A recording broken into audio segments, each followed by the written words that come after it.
Happy Saturday, everybody. It's DJ Bubbles here.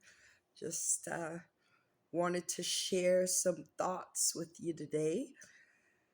We all know that Canada prides itself on being a diverse country that welcomes guests and people who want to migrate to this country from all over the world. India, the Caribbean, the Ukrainians, worldwide. You could find every culture you could think of in this country. But the thing that you cannot find in Canada straight up is equality. And definitely the people who should know how to combine equality with equity, it seems as if they didn't study their books properly before they were appointed as leaders and officials and what have you. Another thing that Canada is prided for is their wonderful school system. Many people get visas and what have you and travel to this country to study and enhance their skills and qualifications and get a grade A Canadian education. You don't know.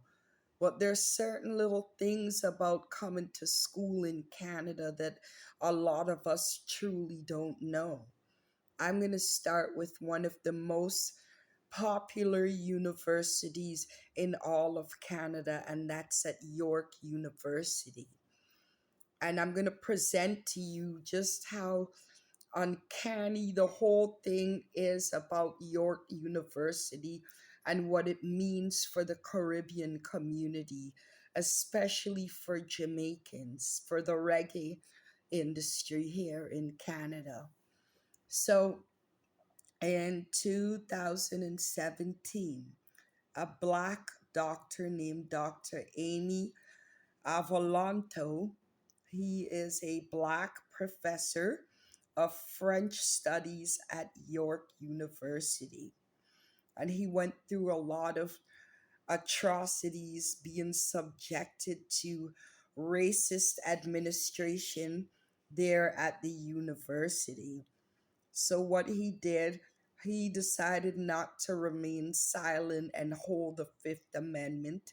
He got vocal, and CBC's Fifth Estate took up his story and went public with his story. Since doing so in 2021, so 17, 18, 19, 20, 21, Dr. Avolonto endured 4 years of just wanting to do his work and teach students the language of French at York University. And he endured 4 years of discrimination, marginalization, and tactics used by white administrate at the white administrators at the university until he broke his silence. The man couldn't take it no more. So the Fifth Estate did air the things that he was going through at the York University. And you would think that now that it's gone public, they would tread lightly and just keep their hatred for the dinner table like most white people do. No, sirree. The president at the university, I'm going to tell you her role in detail. So, the York University president, Rhonda Lenton, since then has been relentless in her attempt to have Dr. Avolonto fired, but God is stronger than man, you don't know. So it's never been successful. I mean, we don't see it on the news every day that there's a black professor at York University where people migrate to this country to study or they get student visas to study at York University from all over the world, and we're not aware truly that a black man who decided to get vocal about his subjection to racism, not from the students, but from the white fellow professors and the administration team at York University. He endured racist mobbing, which we always associate with the US, a vicious smear campaign, and they hacked his email and started to do like surveillance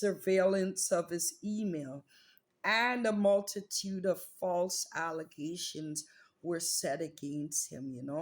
As a result of this, it has affected his mental health, and going through this in Canada, it made him attempt suicide on more than one occasion. Now, here's the twist of it. Vibe 105 FM, which is managed by a black man named Randy and also Danae Peart, they manage a radio station which is owned by the university, that it's been made public that they are racist demons that have driven a man just because of the color of his skin to have incur mental illness and attempt suicide on more than one occasion. So it's no surprise that this university upholds the decision to cut as much Caribbean content from their station and only give the privilege to the Uncle Toms like Randy and the host of the new reggae program that's set to come out shortly. The time to air Caribbean content. Ain't that something? Why do we tune into these things? Next month, we'll all be saying it's Black History Month. We'll be talking about Rosa Parks. And I said Rosa Parks because she was the queen of boycott. Maybe the remaining disc jockeys need to get up and just leave their white establishment all alone. It's so funny that when you go to like George Brown College or York University, most of the students are Punjabi, you know what I mean? Indian, not from the native Indians here in Canada, but the Indians from India. And you're not seeing them go through racism and being driven to the point where you feel like the only way out is to take your own life. And these are things that the Black community is not aware of. And sadly, members from the Black community will continue to remain and be compliant like the Uncle Tom's house Negroes that they are, and be proud to say that they're a part of such a demonic institution that we call a university.